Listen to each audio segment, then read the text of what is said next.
Late at night, a city is sleeping. Not all of it. Cities never fully sleep. But most of it does the way a body sleeps, breathing slowly, the loud parts gone quiet, the lights one by one going dark. Street by street, floor by floor, the windows go black. The ones that were gold at dinner become charcoal. The ones that glowed with a screen become empty rectangles. The city folds itself closed the way a hand closes into a fist. And then there is the one.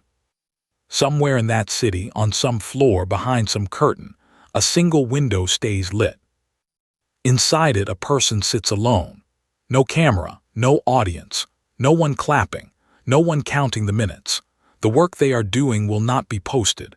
The page they are filling will not be screenshotted. The rep they are grinding will not be seen by a single soul who would be impressed by it. If they stood up, walked to the kitchen, and did nothing else for the rest of the night, no one, not one human being, would ever know they had quit. That is the whole point, and it is the whole problem. Because the person in that window is not building a thing.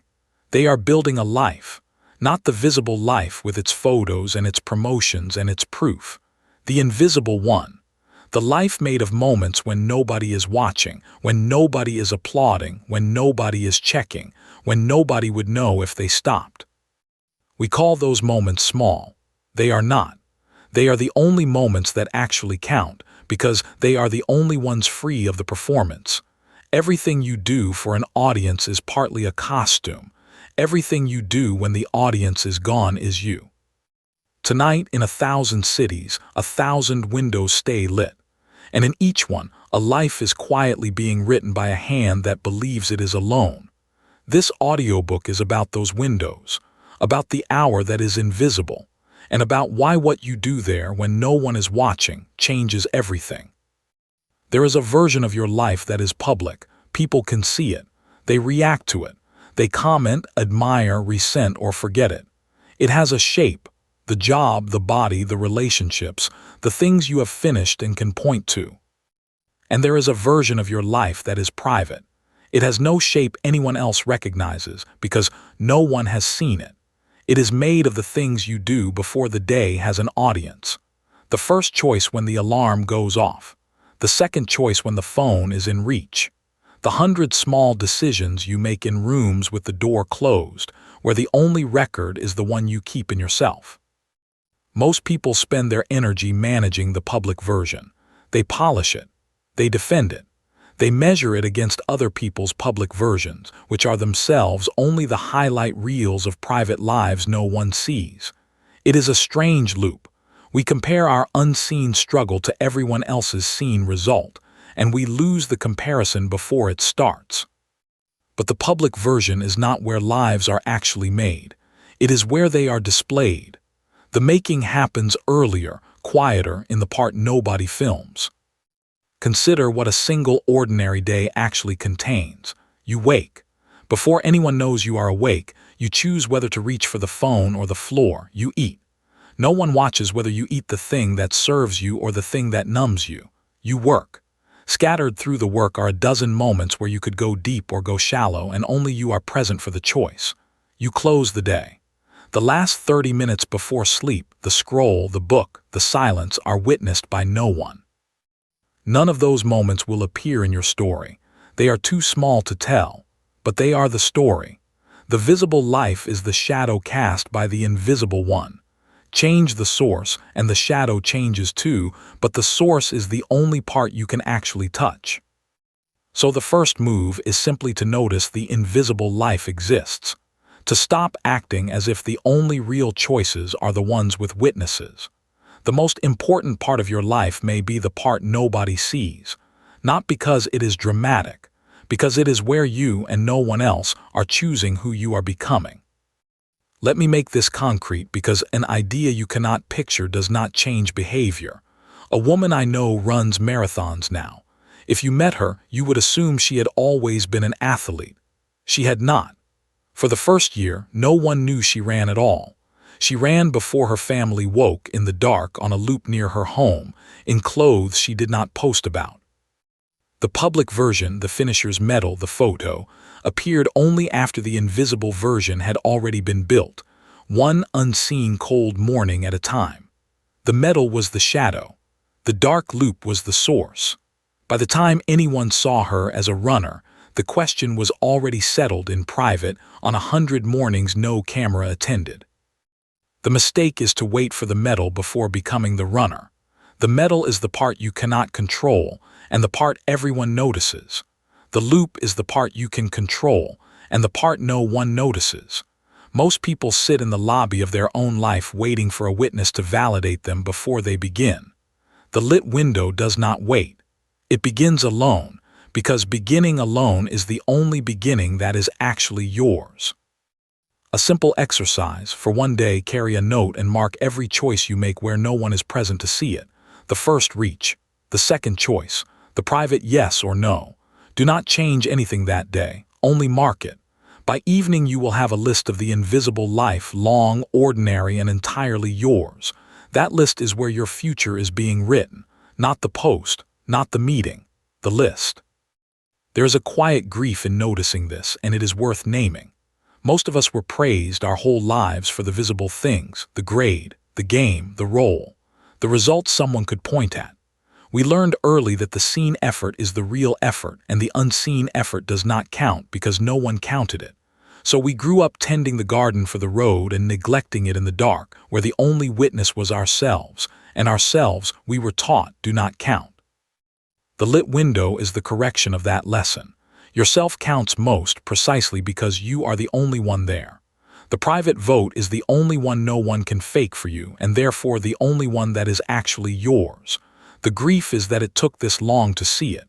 The gift is that seeing it now is enough. The window is still lit. You can begin tonight with no audience, and the lack of audience is not a lack. It is the point. An invisible decision is any choice you make where the outcome is private, the effort is unseen, and the cost of quitting is zero to your reputation. That description covers far more of your day than you would guess. The dangerous thing about invisible decisions is that they feel weightless. A visible decision, whether to take the job, whether to end the relationship, carries weight because others see it and because its consequences are large and obvious. An invisible decision feels like nothing. One more scroll, one more sip, one more skip, one more I'll do it tomorrow. Each is so small it seems to matter not at all. But decisions are not measured one at a time. They are measured in stacks. The scroll that does not matter is the same scroll you did yesterday and the day before, and the stack of them becomes an evening you do not remember.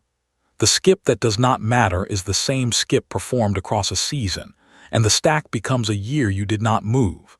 Invisible decisions are weightless individually and enormous in total, the way a single raindrop is nothing and a flood is everything.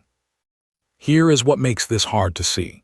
The stack is built in private, so when its effect finally becomes visible, the body, the debt, the unused talent, the relationship gone quiet, it looks like a sudden event. It is not sudden. It is the sum of 1,000 invisible decisions, each of which felt too small to be a decision at all. We call the result fate. It was arithmetic. The flip side is the gift. If invisible decisions build the life you do not want, they also build the life you do. The page no one reads, the rep no one sees, the kind words spoken in private, the honest look at the number you would rather avoid. Each feels like nothing. Each is a brick. And a life is only ever a pile of bricks laid when no one was counting. The person in the lit window is not doing something heroic. They are making an invisible decision again, the way they did yesterday. The heroism, if there is any, is only that they kept making it after the feeling left. That is the whole chapter in one sentence. The life nobody sees is built from decisions that feel like nothing and are not. A short story to make the arithmetic real. A man in his 30s wanted to learn to draw, not as a career, as a private thing. He bought a small pad, and every night after his family slept, he drew for 20 minutes. The drawings were bad for a long time. He showed no one. There was no account, no class, no audience to impress. 2 years later, opening the pad by chance, he found hundreds of pages, and the last ones were genuinely good. No one had seen the journey. The result, when he finally showed his partner, looked like a talent. It was not a talent. It was a stack of invisible decisions, each too small to be a decision, compounded in private until the stack became a skill. Now the mirror. The same man in the same years had also wanted to address the money he avoided looking at. He did not open that statement, not once.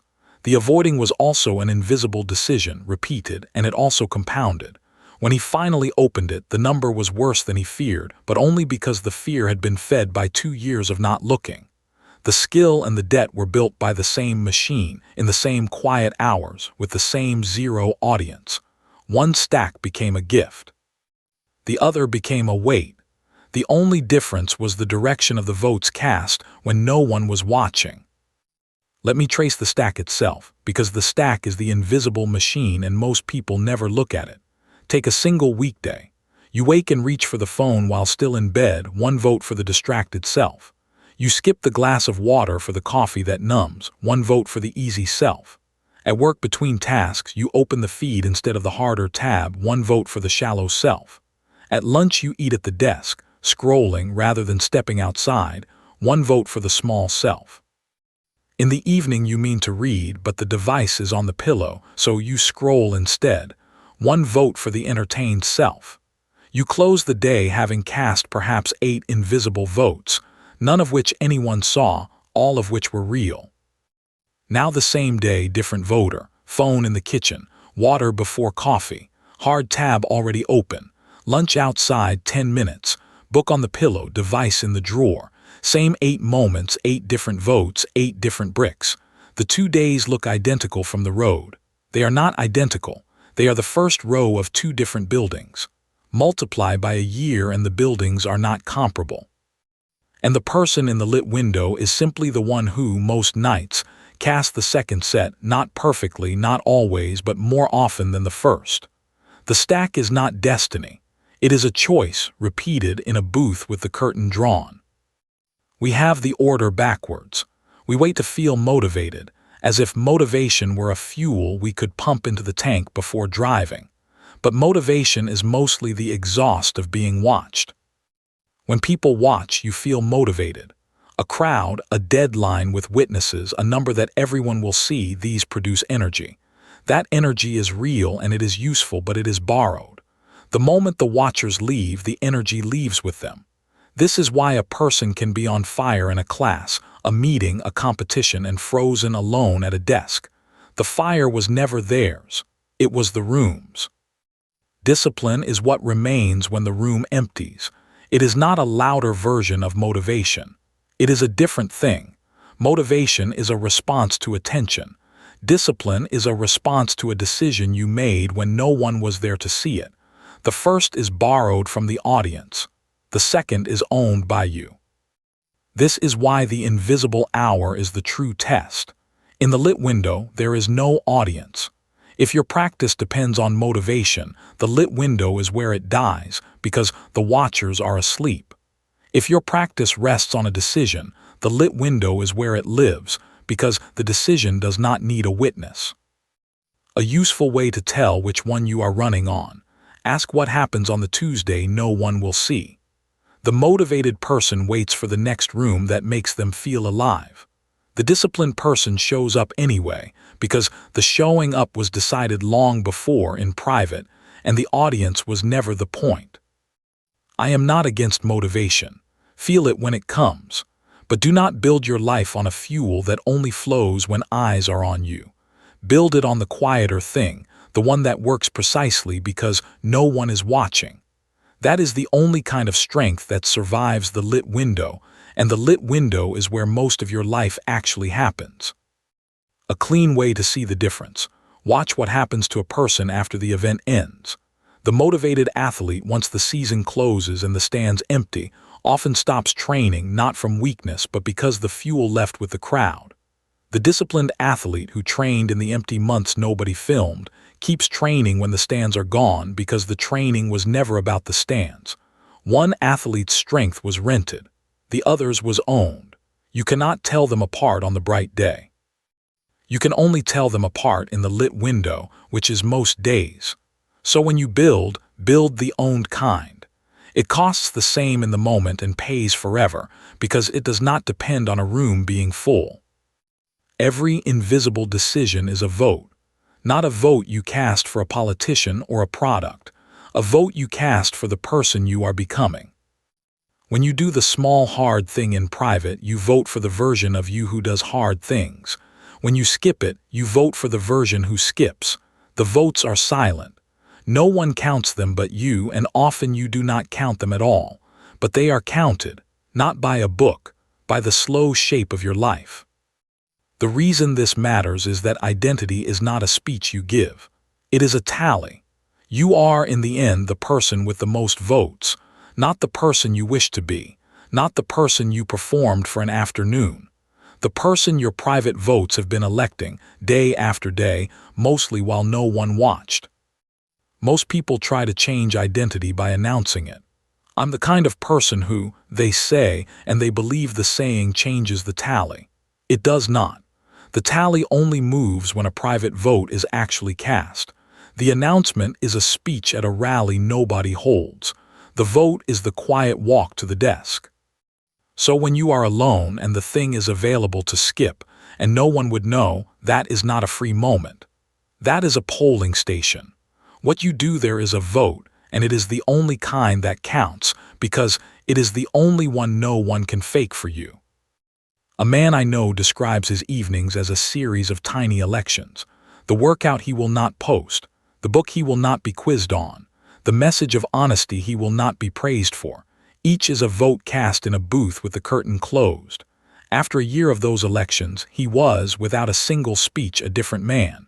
The public life followed because it always follows the tally. The private vote is where the office is. The visible life is only the press release. Try this once tonight to make the booth real. Take a single sheet.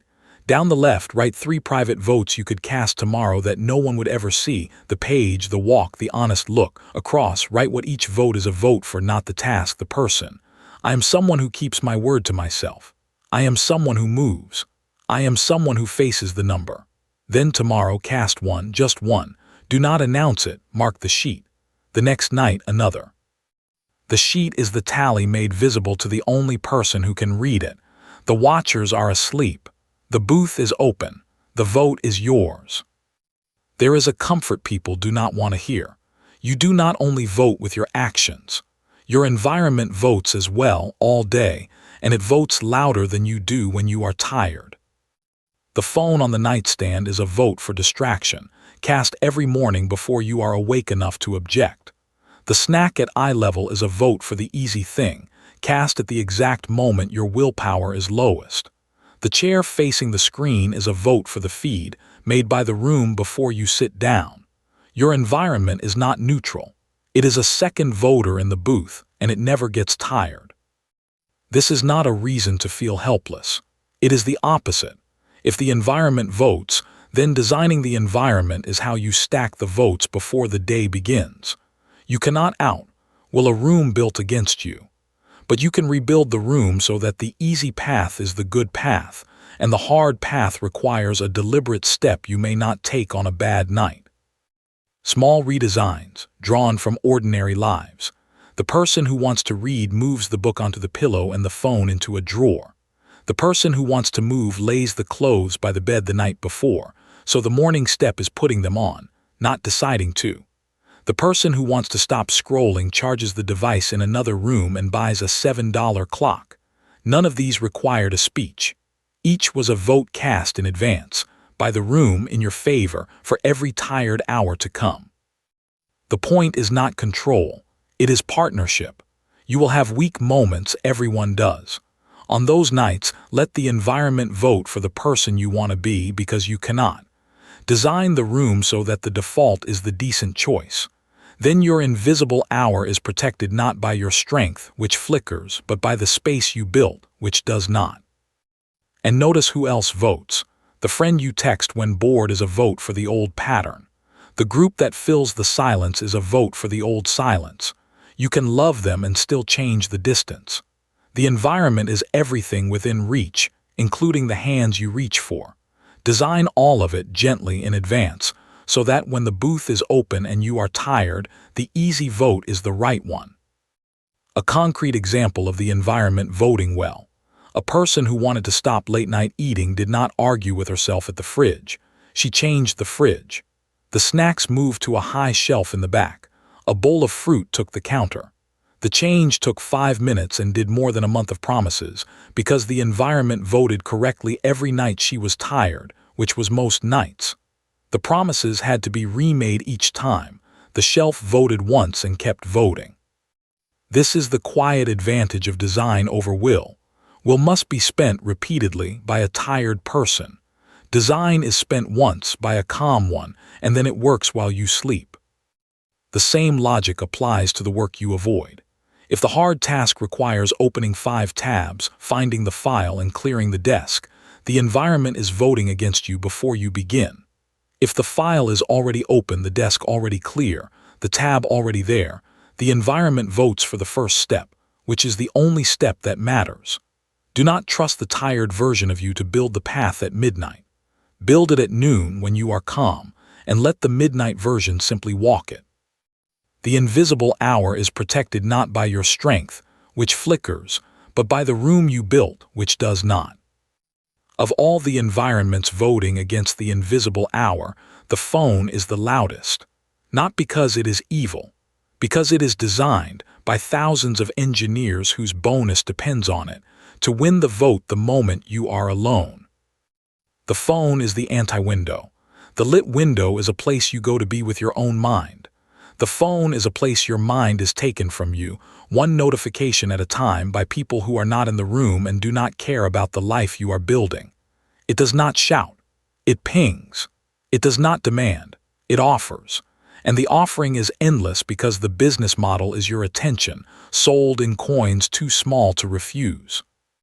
The cost is exact, not the minutes, though they are real. The cost is the person you would have been in those minutes, the page not read, the idea not finished, the honest look not taken, the quiet not sat in long enough to hear yourself think. Attention is the raw material of a life. Spent in someone else's factory, it returns nothing to you. The fix is not a lecture. It is a room. Put the phone in another room for the first hour you are awake and the last hour before sleep.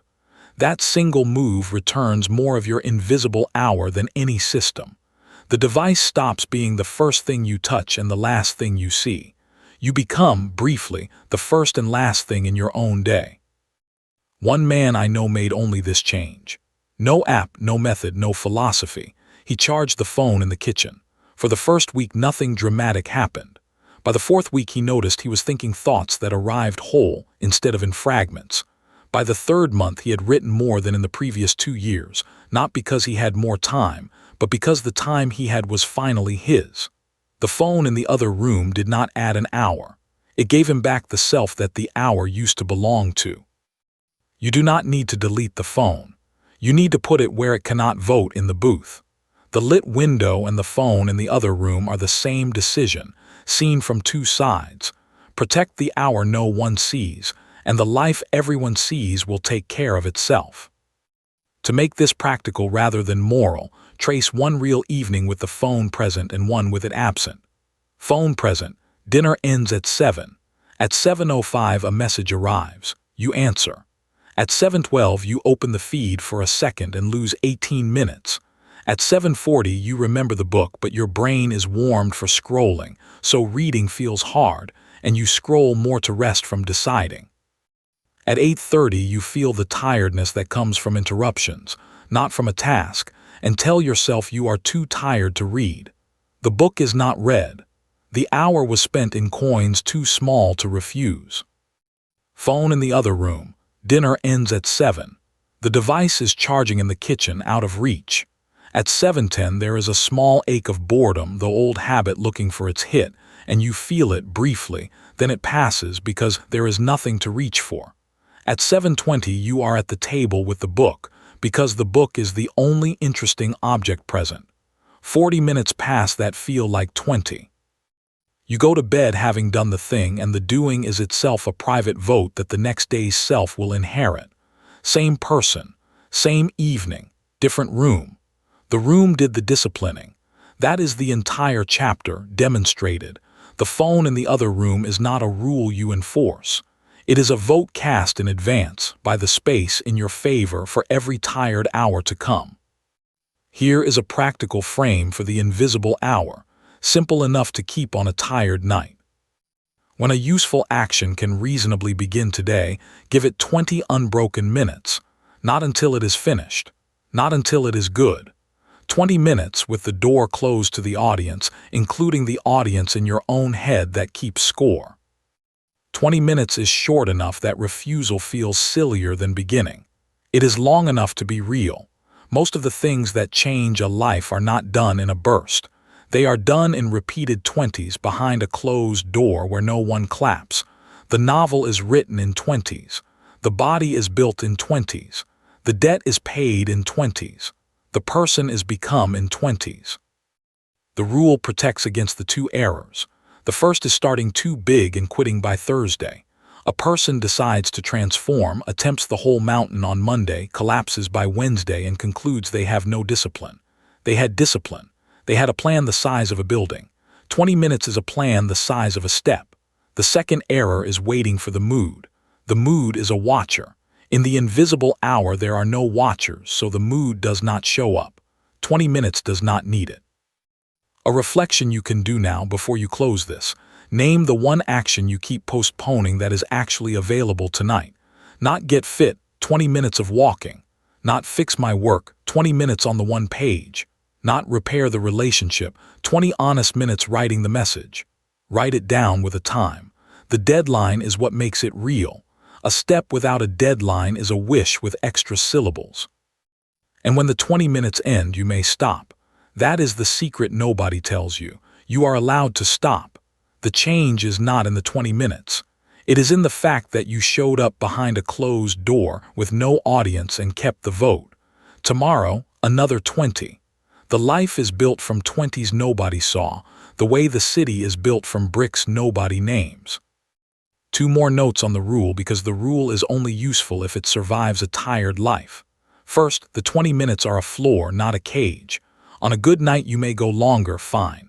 The rule exists for the bad nights when 20 is the difference between a kept vote and a skipped one. Do not turn the floor into a ceiling by feeling guilty for stopping. Guilt is a watcher. The invisible hour has no use for it. Second, the rule covers the beginning, not the whole task. Most hard things are only hard to begin. Once the 20 minutes are in, the rest often carries itself, because motion is easier than starting. So the rule is really a rule about beginnings. Begin in private for 20 and let the rest decide whether to follow. It usually does. The truest test of the invisible hour is the moment nobody would know. You are alone. The task is available. The cost of quitting is 0. No one will ever learn you stopped. There is no camera, no record, no consequence to your name. In that moment, the only thing pulling you toward the work is a decision you made in private, and the only thing pulling you away is comfort, which is always present and never needs a reason. This is where most systems fail, and where this one is meant to live. Every method that depends on outside accountability dies precisely here, because here there is no outside. The app that tracks you, the friend who checks, the public promise, none of them are in the room. Only the vote remains. And the vote, cast alone, is the only one that was ever real. So practice the moment on purpose. Do not wait for a crisis of will. Manufacture small ones. Choose one thing each day that you do purely because you said you would, with proof that satisfies no one but you. The rep you do not film. The page you do not share. The kind act no one witnesses. Each is a rehearsal for the larger alone moments that will come when the stakes are higher and the witnesses still absent. A woman I know trained for a year nobody saw. Not a competition, not a post, not a plan to be admired. She simply decided in private to become someone who kept her word to herself. The training was ugly, often boring, frequently skipped and restarted. But the keeping was the point, not the result. When a real crisis came, a loss that would have unraveled her old self, she did not fall apart because the person who kept private promises was already built. The crisis met a woman the witnesses had never met. That is the gift of the invisible hour. It prepares you for the visible one, and the visible one always arrives eventually. When nobody would know, that is not freedom to quit. It is the polling station with the curtain drawn. Vote like someone is watching because someone is. The only someone who can ever truly check the tally is you.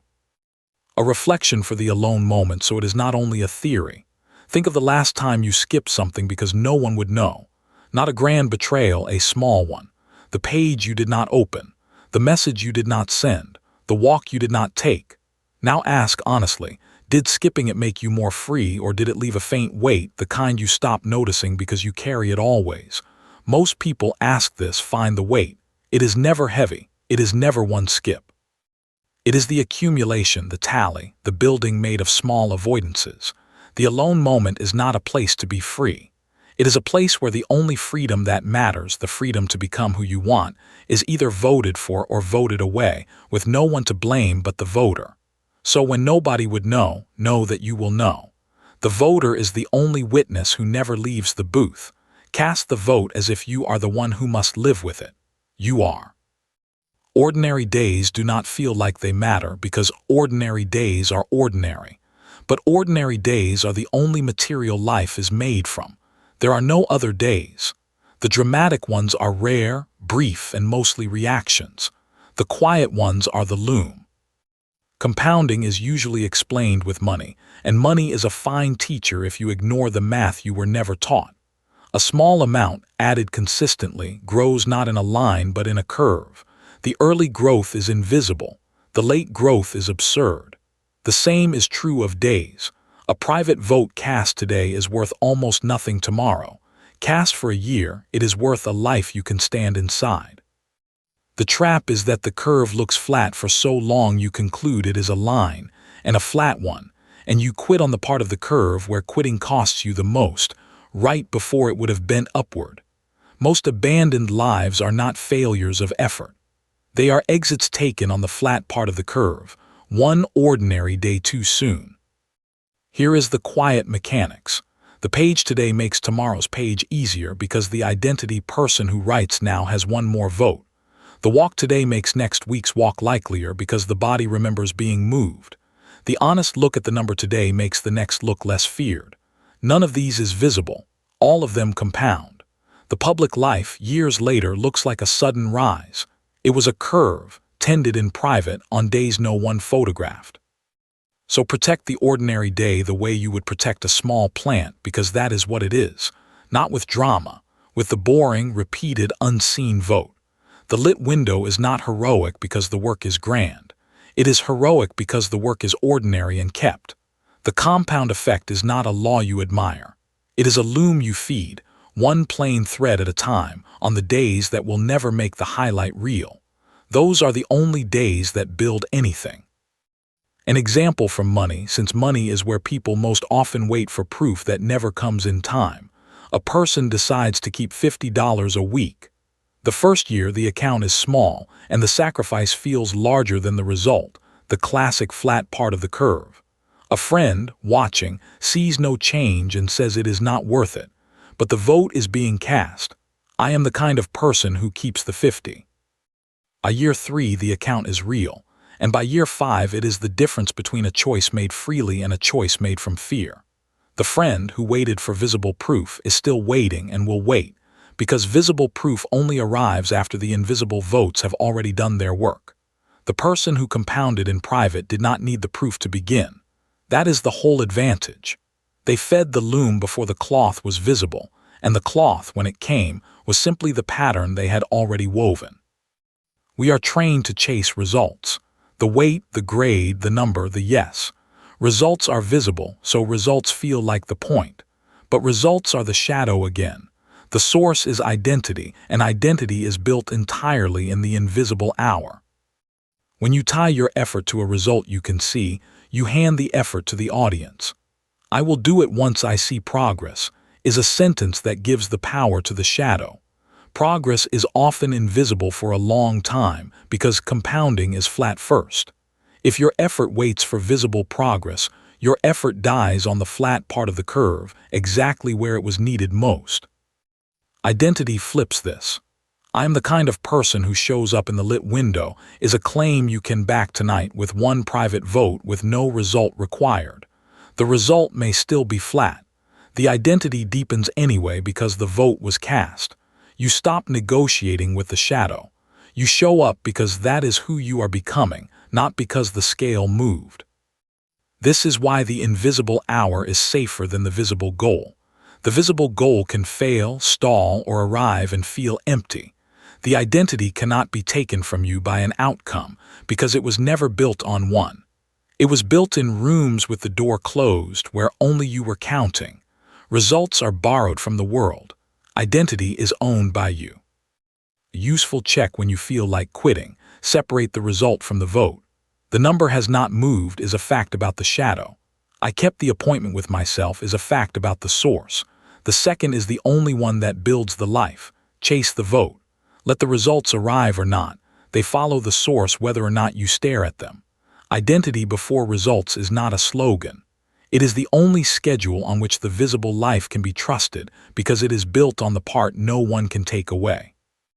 A story to hold the distinction. A student prepared for an exam no one in his life knew he cared about. He studied in the lit window, the library at closing, the kitchen at midnight for months.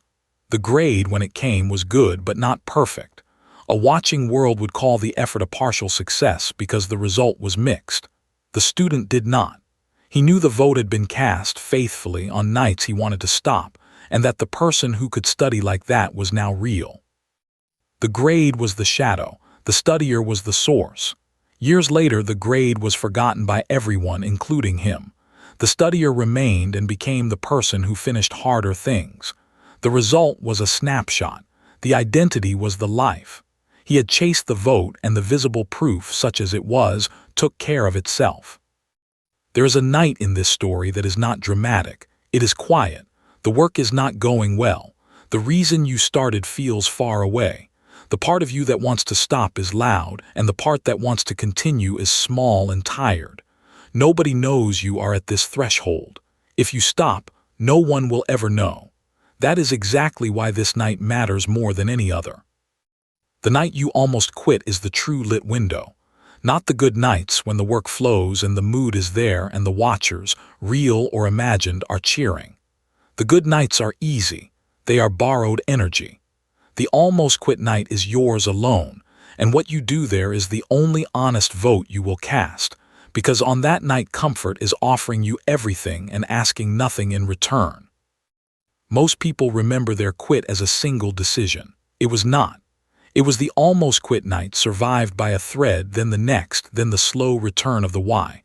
Or it was the almost quit night fed by a thread and the thread became the pattern.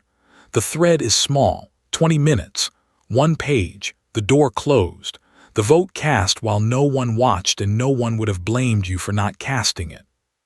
If you are on that night now, or will be, and you will be, because everyone who keeps anything reaches it, do not try to be heroic.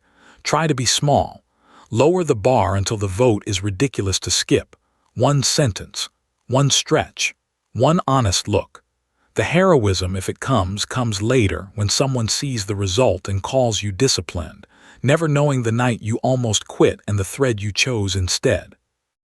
The almost quit night is not a sign the method is failing. It is the method fully revealed. The watchers are gone, the mood is gone, the reason is dim, and you are still there in the lit window, casting the one vote that was never for show. That is the whole practice, arriving without its costume. Survive it small and you have everything. Surrender to it and you begin again tomorrow, which is also fine. The window can be lit again. It always can.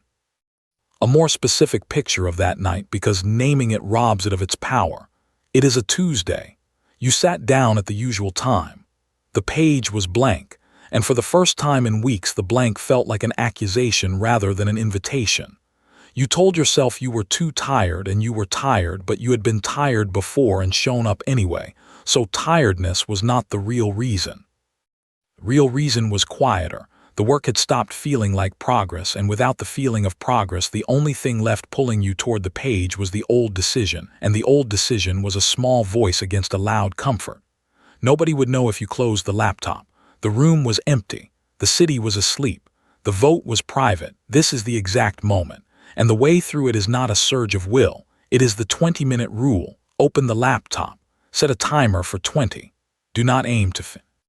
Aim only to begin, badly, for 20 minutes with no audience.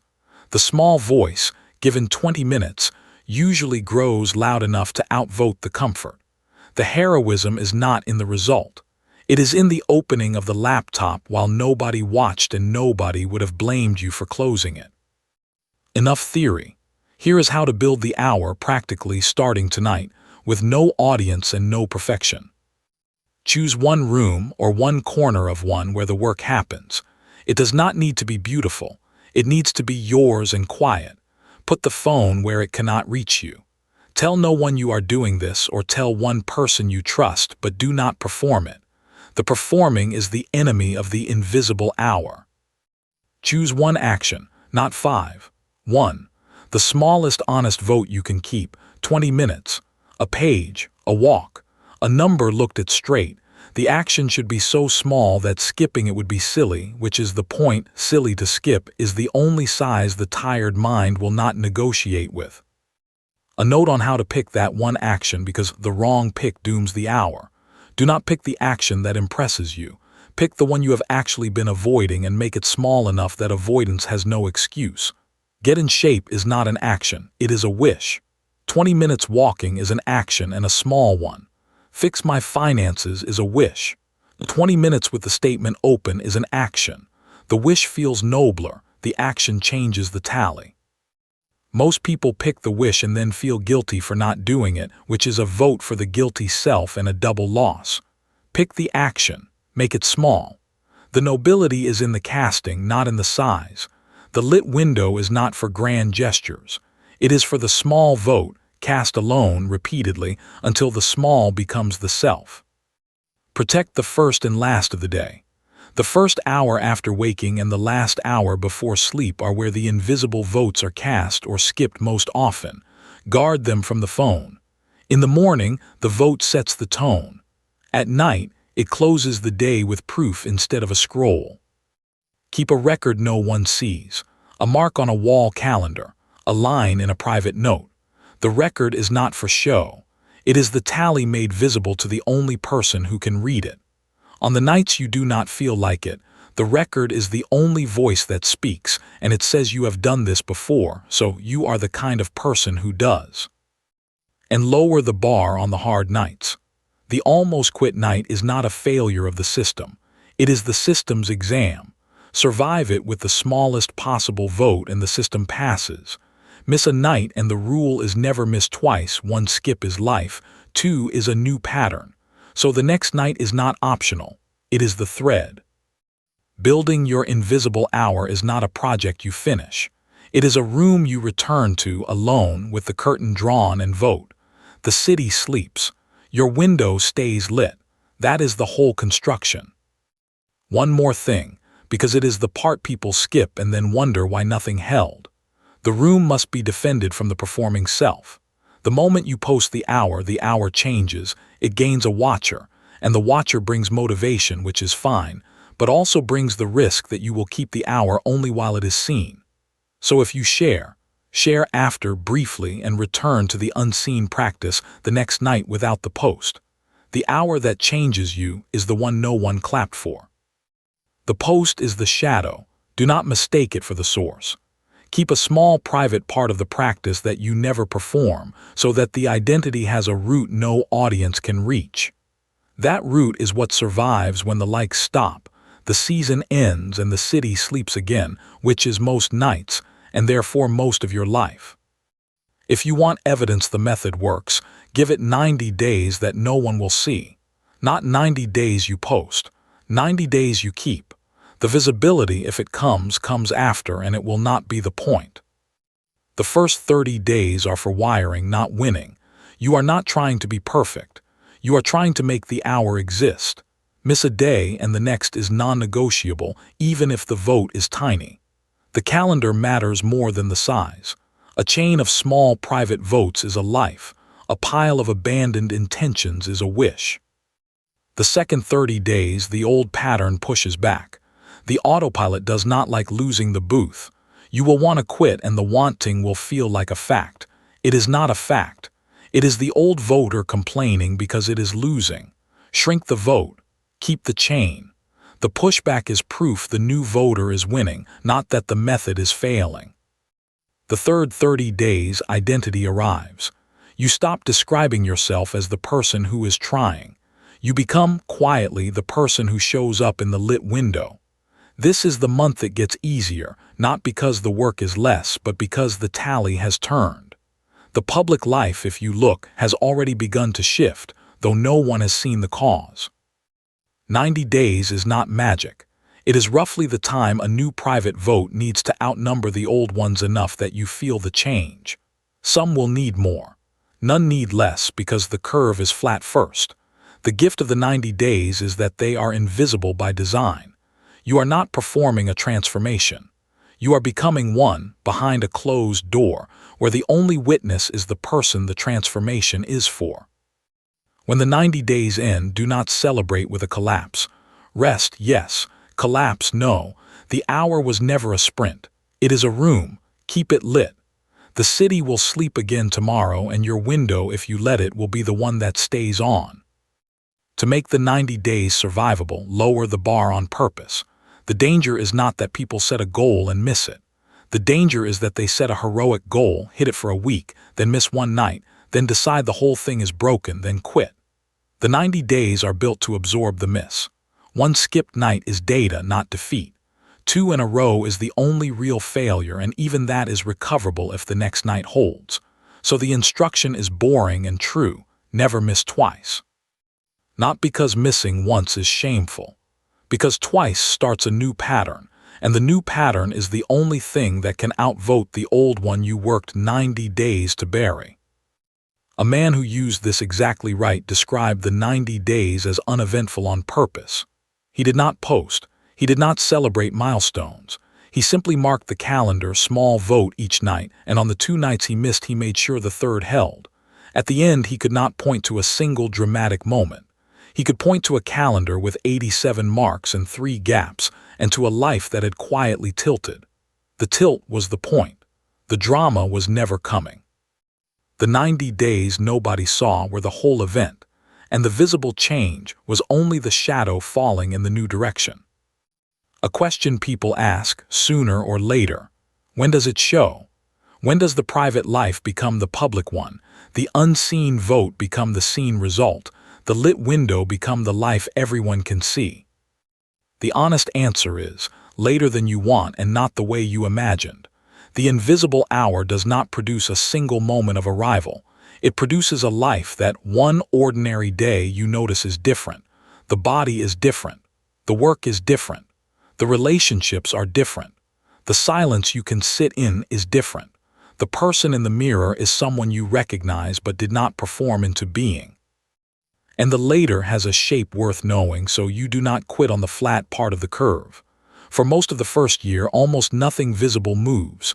You may feel you are lying to yourself that anything is happening. You are not. The votes are being cast. The tally is turning. The shadow has not yet caught up. In the second year, people who have not seen your practice begin to comment on small changes, and you may not connect their comments to the dark hours because the hours were invisible and the changes seem to come from nowhere. They do not come from nowhere. They come from the window. By the third year, the changes are no longer small, and the person in the mirror is firmly someone else, and the someone else was built entirely by votes no one watched. This is the timeline.